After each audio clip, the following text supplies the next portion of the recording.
че това... Ало! Абе, радиото ли, бе? Ей! Има някой там, бе? Казах радио Силвар. Ало! Абе, я дал един поздрав преди един час, къде ми отиде поздрава на мене, бе? Господине, изчакайте, има СМС-и. Какви СМС-и, бе? Един час чакам, колко още чакам? Хората си плащат. Ма я какво ме интересува, че плащат, бе? Аз си плащам и аз, бе. Плащате си 30 стотинки, си плащате, хората дават 2 лева там. Ме интересува, бе, да не сте дали тия телефони, бе? Аз чакам поздраво, бе. Като не ви изнася нещо, се обърнете към шефа. Какъв шеф, бе? Какво ме интересува шеф, меф? И аз съм тук и си чакам поздрава. Вие ми вземете парите и аз ще разката цялата фамилия на това радио горе. Те сега се гачат. Заповядайте в понеделник и ще оплачете на шефа. Абе, къв шеф, бе? Това не е нормално. О, я се разкарай!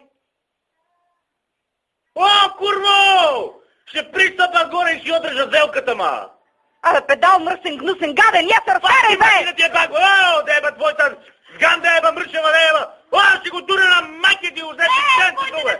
И огъжда ще го сложа, бе!